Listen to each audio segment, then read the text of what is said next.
E agora a gente vai falar da propriedade FlexGrow, tá?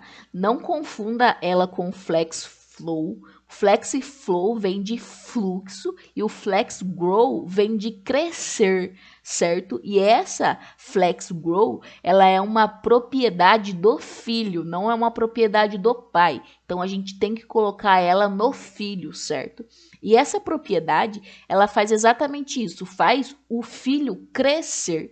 Então, por default, todos os filhos têm o FlexGrow como 0, certo? E a gente consegue ir aumentando esse filho. Então, aqui, ó, por exemplo, a gente tem os filhos todos com o FlexGrow 1. Então, eles pegam o mesmo tamanho, certo? E aqui no exemplo 2, a gente tem um filho com o FlexGrow 1 e o outro filho com FlexGrow 2, ou seja, ele vai pegar 2 vezes o tamanho, e aí aqui novamente a gente tem um filho com FlexGrow 1. A gente vai entender melhor isso na prática, porque a gente vai fazer alguns exemplos ali, mas a ideia do FlexGrow é exatamente isso, crescer o elemento. E ele cresce o elemento de acordo com o container do pai, ou seja, com a largura e a altura do pai, certo? Então ele pega aquele espaçamento e vai crescendo os filhos de acordo com esse tamanho.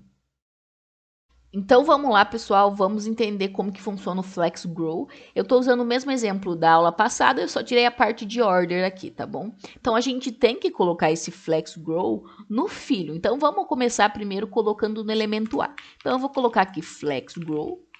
E aí eu vou definir que o FlexGrow do meu A vai ser 1. E olha só o que acontece. Ela vai ficar maior do que todos os outros filhos.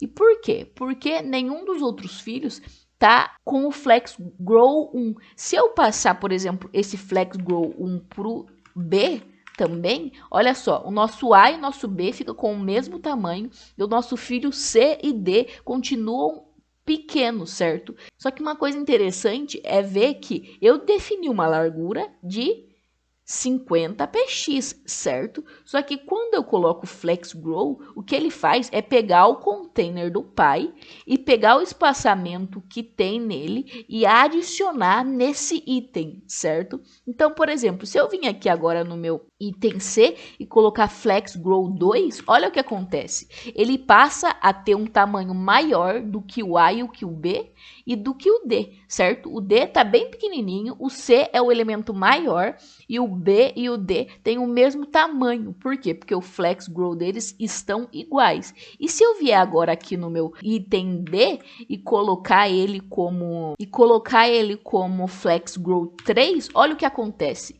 Ele passa a ser maior do que todos os outros elementos, do que todos os outros filhos. Então o D passa a ser o maior, o C passa a ser o segundo maior e o A e o B passam a ser os elementos menores e de tamanho igual, certo? Se eu colocar, por exemplo, no C, o FlexGrow 3 também, os dois passam a ter o mesmo tamanho e o A e o B o mesmo tamanho, certo? Então, a ideia do FlexGrow é crescer os elementos de acordo com o container pai. Se eu diminuir aqui a largura do meu container pai, olha o que acontece. Os filhos não quebram, né? Eles só ajustam o tamanho dele. Só que mesmo ajustando o valor, o C e o D têm uma largura maior do que a do A e do B, certo? E se eu mudar aqui o meu A para 4, agora o meu A passa a ter uma largura maior do que o C, do que o D e do que o B, certo? Então tudo tem a ver com o quê? Com o tamanho disponível dentro do container, dentro do pai,